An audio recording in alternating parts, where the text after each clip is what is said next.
great. So let's jump into some very important Roto World player news here, and we'll kick things off with Christian McCaffrey, who, listen, they're calling it day-to-day leading into week 2 against the Vikings. Achilles tendonitis, a calf strain. We're all day-to-day. We're all day-to-day, and Christian McCaffrey is very day-to-day right now. This is looking like another Jordan Mason week, Matthew.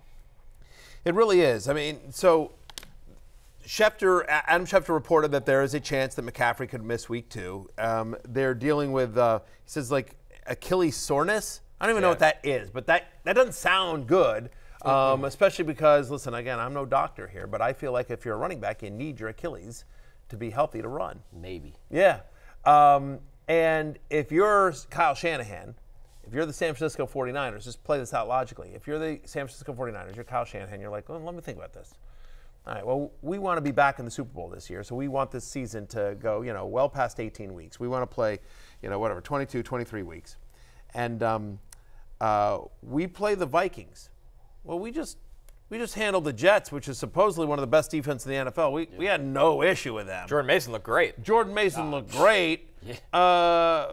Well, I think we're going to be okay against Sam Darnold and the Vikings. I think we'll be able to squeak out a win without Christian McCaffrey. Let's keep him healthy for one more week and let's see how it plays out. Like, there's no urgent. If I'm the 49ers, there's no urgency here. They manhandled the Jets. Right. They manhandled them, and I don't think Vikings played well against the Giants, but whatever. Like, I don't think if you objectively, you don't think you're less worried about the Vikings defensively than you are the 49ers. Although I think the Vikings have a good defense this year, and I think they'll be better, and I think Flores has done a nice job there. Right. But still, if you're Kyle Shanahan and you're like, oh, by the way, we'll also have Brandon Ayuk up to speed by this week as well. Purdy looked better. We got Trent Williams back. As I sit here today, I feel like it is more likely than not McCaffrey sits on Sunday. Yeah, I'm going to say he doesn't play again. Kyle Shanahan also said that if it was a playoff game, he would have played. Now, I don't know what that even adds positive to the situation because the playoffs is in January. Okay. Yeah, in fantasy, we're like, all right, what are we going to do with that, Kyle? But, yeah, I just didn't know if this was a playoff game, he would have played. But if it's Mason, is he a top 10 play for you? He is. He's actually my running back 10. He's right there on the border. I'm at running back 10 in my initial ranks. I do. Yeah, as I sit here today, I expect McCaffrey to sit and Mason to play. And if you drafted McCaffrey number 1 overall, you're allowed to be a little worried. And I think you may want to, depends on the rest of your depth and that kind of situation. Obviously, Mason is likely gone in your league. I would assume he is. If he wasn't picked up before the game on Monday, I'm sure he went, waivers has gone through every league. Yeah. But if for somehow he is still, you're going to grab him. But otherwise, make an offer. An offer. I picked McCaffrey number 1 in one league. That's the only pick I had number 1. Didn't draft Jordan Mason because they only allow you a certain amount of running backs. And going into Monday night, I was able to put McCaffrey in the IR, pick up Jordan Mason. I'm good. Yeah, sitting pretty. Because I'd be stressing if I couldn't do that. I have a dynasty team. It's in this league of experts and in the fantasy industry. And prior to last year, I'd won 2 of the four years, and I'd finished second one year and a third another year. I'd sort of had a great little dynasty run, 2 titles. But then I had to tear it all down. So last year was a tank year, and I ended up with the number 1 pick. I got Marvin Harrison. Great. This year, again, I've just put in. The team's gotten older and decimated by injuries, and so last week, again, I'm expecting to lose again and be have the number 1 pick again this year. So this is just shows you how dumb fantasy football can be sometimes. My running backs in this league, I don't have McCaffrey in this league, but I have Jordan Mason. I picked up Jordan Mason last year, and literally I'm so bad at running back that on Friday I had to set my starting lineup of my 2 running backs. The 2 best running backs I had on my team is Jordan Mason and Austin Eckler. That's all. Again, because my team has just gotten old and whatever, and players are injured. And then at tight end, I also have T.J. Hawkinson. Obviously, he's out for the year. So the only other tight end that I actually have on the team, again, it's a dynasty team, was Isaiah Likely. So I started Isaiah Likely. I started Jordan Mason. Again, I'm going to lose, but these are the best players I have on my team. 3 points from each of them. Yeah, I'm going to get 3 points for each one, but they're at least going to be active because I've got I got the Cedric Tillmans of the world on this team. I mean, it's a 12-team league, 33-man rosters with 3 IR spots. It goes deep. If you have a pulse, Diami Brown is owned in this league. I mean, it's just right. And so I I had the highest score in the league. I have no business having the highest score in the league. I won.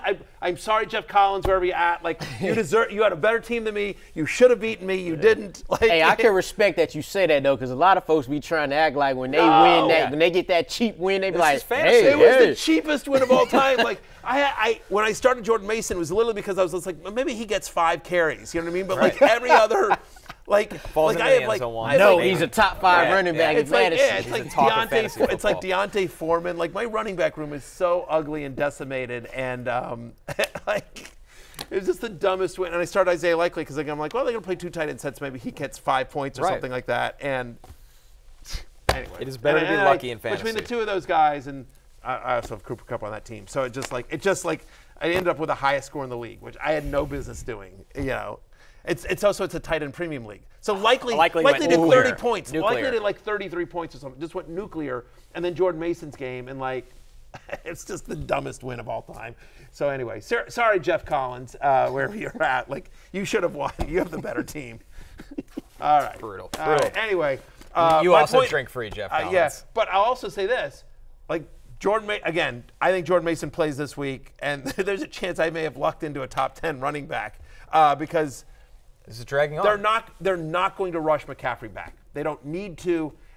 The way that team is built and what their designs are this season, they don't need to bring him back until he is 100% healthy. Another backfield that we have our eyes on due to injuries, and this one's a little bit more convoluted right now. Raheem Mostert is out for Thursday Night Football. That one we got before we sat down to record the show. Yeah, a lot of people reported that. I saw it from Barry Jackson. You see it there on your screen there at covers the FLA Sports Buzz, and he's covered the Dolphins for years and years and years and years.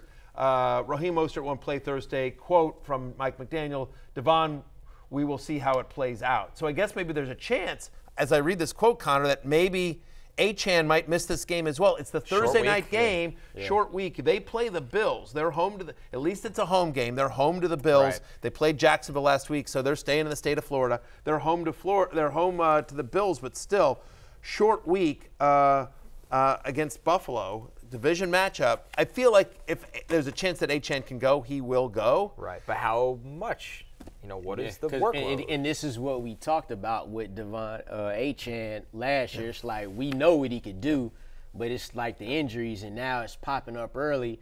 So we'll see how it plays out. But we could be looking at a backfield that's led by Jeff Wilson and accompanied by Jalen Wright, who was inactive last week. So in terms of where my ranks sit today, and they'll constantly be updated as we get more news, but I have Achane at running back 5. I'm still assuming that he is going to play against Buffalo, play a lot. I have Jeff Wilson at running back 36. I have Jalen Wright at running back 44. But what I tweeted out was, I don't think you can trust any non-Achane running back on Thursday night against the Bills. Again, let's see how this backfield plays out. And while we saw Jeff Wilson active last week, we didn't see Jalen Wright. He was a healthy scratch, the rookie. I actually advocated for picking up Jalen Wright versus Jeff Wilson because I don't think you want to use either guy this Thursday. Right. And I just feel like Jalen Wright has the more long-term upside on the Dolphins for this season than Jeff Wilson. That's why they traded a future third-round pick to get back in to take him. And that's the guy, you know, that we drafted at the end of our fantasy drafts, especially in Dynasty. I don't think there's a league out there that drafted Jeff Wilson this season.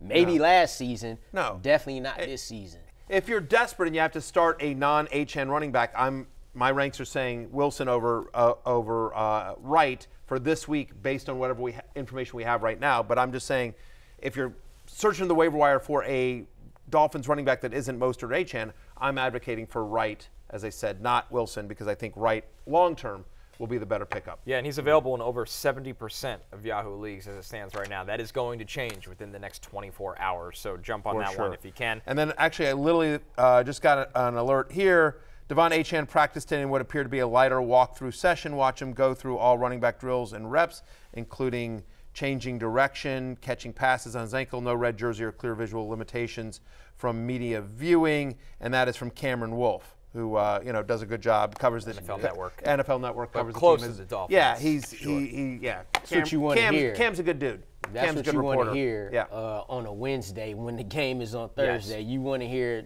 something like you don't want to hear like he's watching practice. Also, he did not practice. I'll also say this, like, so I worked with Cameron at ESPN. We were both at ESPN. Cameron's now obviously at NFL Network. He's a fantasy player. Cam's a fantasy player, so he knows exactly what he's doing with this tweet. He's a good follow for the Dolphins during the summer For because sure. he angles some things from a fantasy perspective. Yeah. It's nice to have that. He's a from good any dude. reporter. Cam's the best. So, all right, a couple more injuries we're tracking here.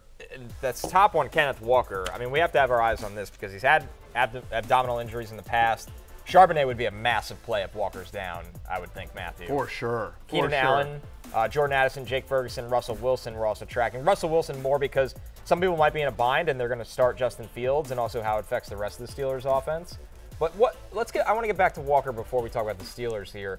I mean, what are we talking about upside-wise with Charbonnet if Walker's down? Top 12 fantasy running Okay, back. yeah. I just, we think it's a good offense. He would get the majority of the work. He already caught a touchdown. Like he's a true three down. Yeah, he's a true 3-down back. And so, I mean, Charbonnet would be an easy top 12 running back if anything were to happen to him.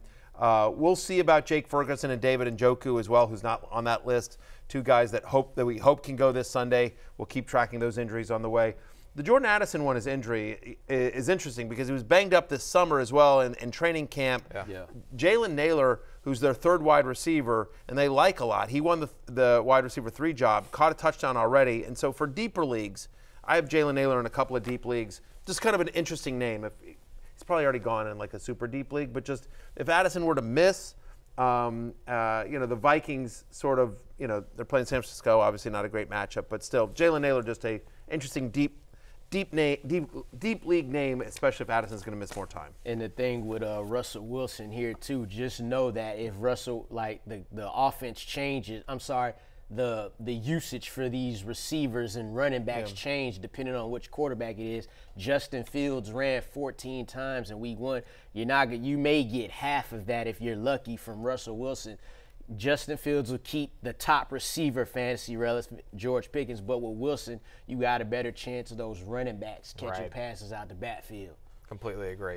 All right, dominate this NFL season with a Fantasy Life Plus subscription. Get weekly rankings, start sit advice, DFS analysis, and betting tools. Use promo code SEASON20 for 20% off. Yeah. There's Trade Raiders. There's a waiver hub. There's all sorts of tools that help you DFS, sports betting, pick'ems, and obviously season-long fantasy football. Jay Croucher hotline, our favorite. We actually give you Jay Croucher's personal cell phone. And when you text and call him. He might not answer, but you could do it. When you subscribe to Fantasy Life Plus, again, use the code SEASON20 and you get 20% off. And go to fantasylife.com/rotoworld to learn more. Hey, it's Matthew Berry from NBCSports.com and rotoworld.com, and I want to thank you so much for watching whatever it is you just watched. Or if nothing else, being too lazy to click out of the autoplay after this video started, after whatever it is you actually wanted to watch finished. But now that you're here, I'd like to take a moment here to ask you respectfully now, okay? I'm asking you respectfully to subscribe to the NFL on NBC YouTube channel. You'll get the latest Roto-World fantasy news headlines, all sorts of great shows, including my own Fantasy Football Happy Hour. So go subscribe now. Again, I'm asking respectfully.